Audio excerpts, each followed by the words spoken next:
Hey guys, coming back at you with a brand new video. I'm sure you may have noticed that I have a new channel name and a picture. Hopefully you guys find this more interesting than my previous one. Anyways, in this video I'm going to be talking about Arknights Endfield. It's a new gacha game that I've been into, and it may have been exploding across the YouTube page in popularity recently. For this video, I'm just going to be going over some talking points. It's not really scripted. Hopefully you guys find it more interesting this way. Now, this game, I'm kind of having mixed feelings about it because the name of this video, should you play Arknights Endfields? Maybe. The answer is maybe. I'll start with what I like about the game. There's so much to do in this game. For a 1.0 release, you have 2 whole regions that you can explore. Valley 4 and Wuling. The maps are enormous. There's so much to do. They have so many tasks that you can do, so many collectibles to find, and you can always find yourself something to do with your time. Next, I think the characters are gorgeous and handsome, depending on whether it's male or female.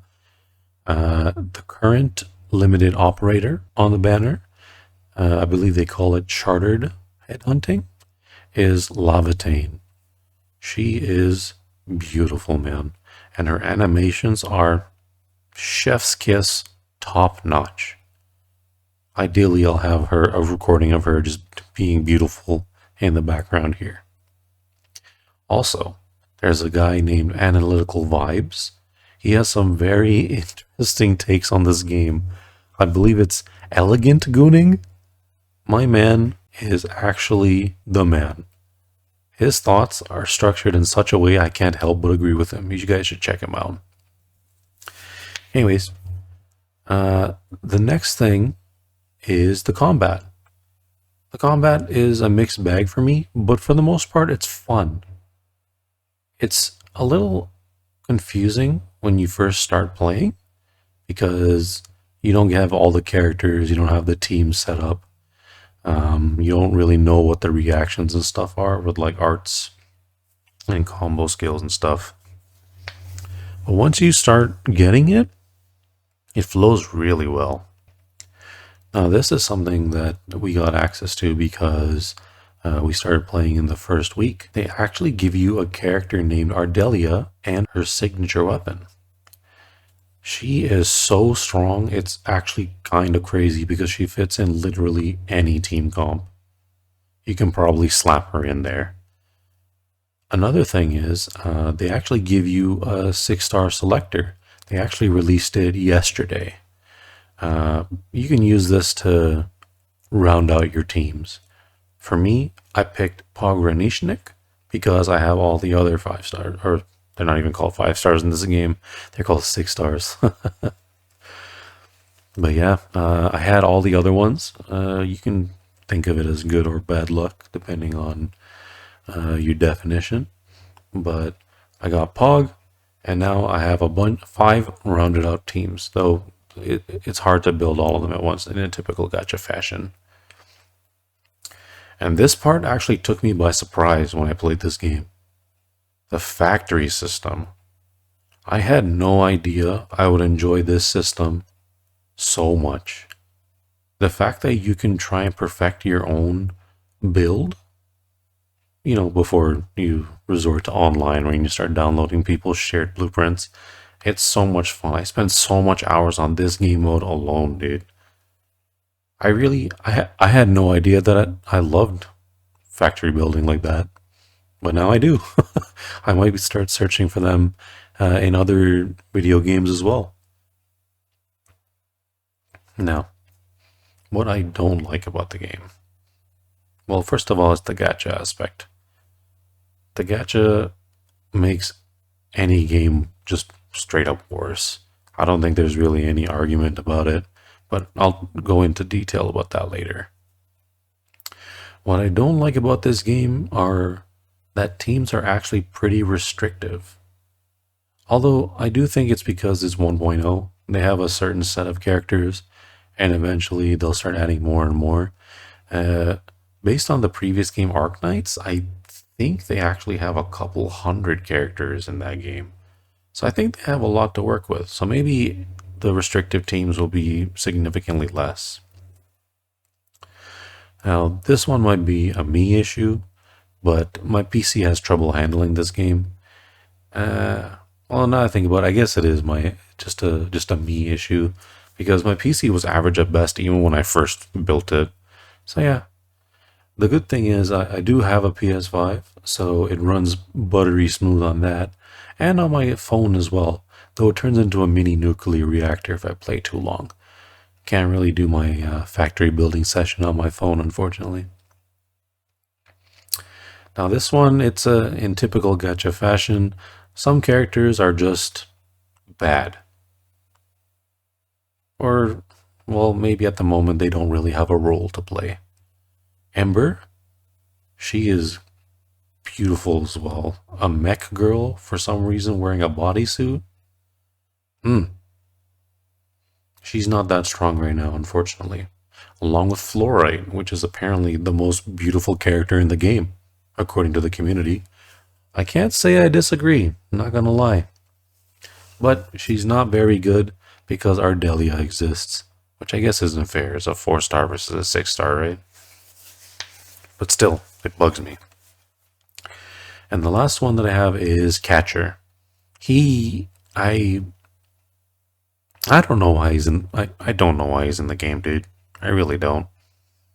Poor guy is, man, is power cut by every character in the game, man. I don't know. I don't know what his purpose is. Back to team building, though. I feel like a lot of the complexity actually comes from the team building in this game, which might sound a little odd, but in order for combat to feel smooth, you have to have characters that proc other characters' combo skills, which would then allow characters to meet their win conditions. So Lavatane, for instance, she needs 4 stacks of heat or combustion or whatever in order to have her enhanced battle skill. Same thing with Pogranishnik. I believe you need to have 3 stacks of vulnerability in order to have a really strong battle skill for him. I'm still learning how to play him. I literally got him yesterday. I haven't even used him in a team yet. Not properly anyways. And this last bit is just, you can't just use characters with any characters you want and slap them together. You will absolutely get punished for it in this game. And I think that really, really sucks. Like, out of all the gorgeous women in this game that are available to play, my favorite character is actually Alesh. He's like this raccoon man who's also a fisherman with a scar over his eye. He's so cool. Like, his ultimate is literally him pulling a whale out using his fishing rod and slamming it into the ground. But for him, in order to make use of him properly, you need to stack ice onto enemies, and then you have to use his battle skill in order to proc solidification. It'll grant you more SP, which is the resource you use in order to use battle skills. It'll regenerate SP based on how many stacks he consumes. Problem is, there aren't that many ice characters. There aren't that many characters that proc that many stacks of ice. So it's just unfortunate. I can't really play him except in a very specific team.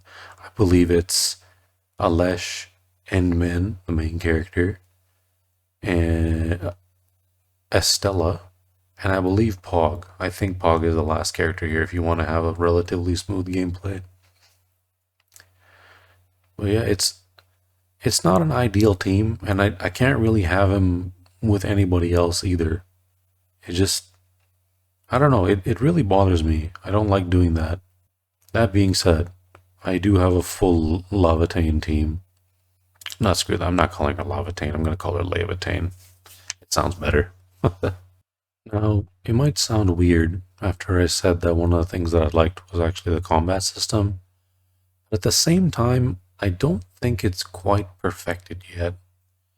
Because it seems a little Simplistic, that might not be the right word, but I'm gonna go with it. Basically, you can hold on to the attack button. It's just a one button input, by the way, and it'll continue your combo string, your basic attacks.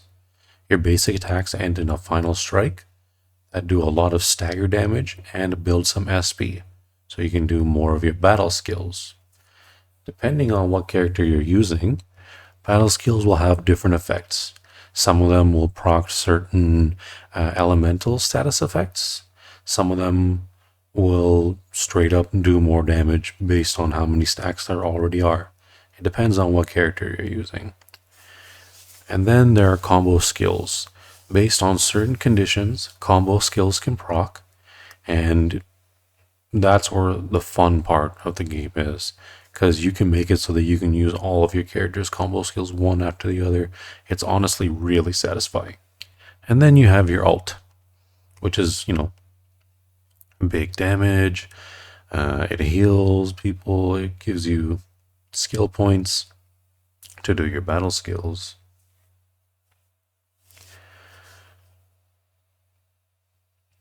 Yeah.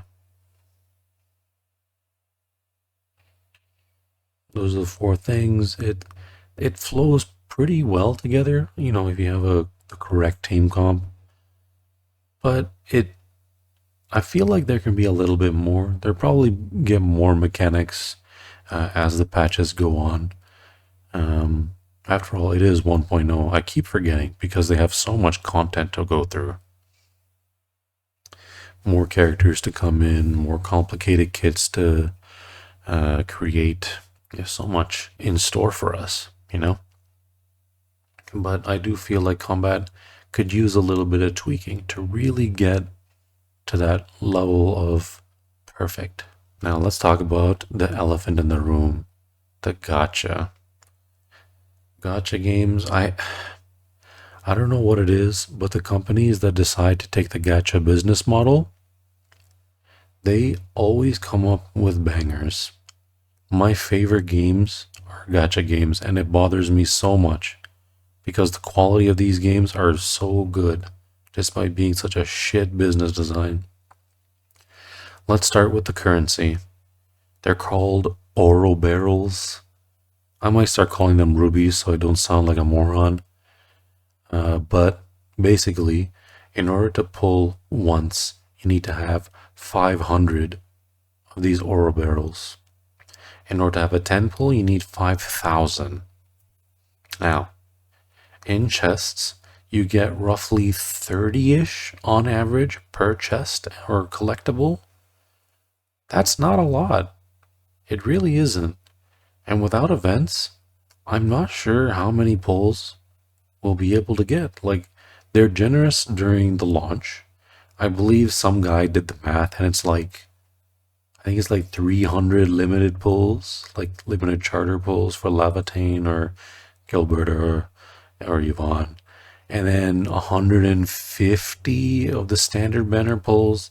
The one with Pogranishnik, with Last Raid, Ember, Li Feng. Who's the last one? Ardelia. How could I forget? But yeah, right now, since this is the launch of the game, we have a lot of pulls, but 1.2, 1.3, 1.4, that's where we're going to find out what the pull economy actually is. You only have a guarantee of the character for your 120th pull if you lose the 50-50 at the 80th pull. They made it needlessly convoluted to confuse you because business design, dude. They made it needlessly complicated, and honestly, if you have no self-control and you just pull with whatever currency that you have, the game actively punishes you because there is no 50-50 win if you lose the previous one like in other games. I think that's absurd that they decide to go this route, honestly. I don't understand. And see, the thing is, people are gonna gamble. I'm still playing this game despite knowing that it's dog shit. This system. But yeah. I don't know. This system is just I don't know what would be better because it clearly will make them the most money in the long run. And all companies want money, right? What can you do? Despite all the complaints, it's quite a lot of negatives with some rather generic positives, if I had to be honest. But the positives are quite good. This game really scratches all the itches. I don't like that I said that, but I'll keep it in the video anyways. I feel like it ticks all the boxes of a video game that I want. Like if you really wanted to, they give you some pretty decent characters for free. Like the 5 stars and the 4 stars, they're pretty good. Like for instance, the initial team of Enderman, which is the main character, Perlica, and Chen, they're not bad together. They all work quite well. Wolfguard is added as well. He doesn't really fit into that team, but you could use him in that team.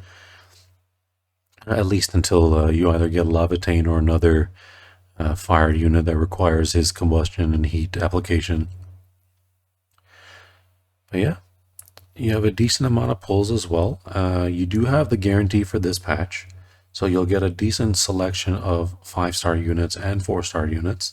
And if you're lucky, you might even get multiple 6-star units. I mean, despite my terrible luck in general for gacha games, I managed to get all of the standard banner 5 stars, though Pog was with the 6-star selector.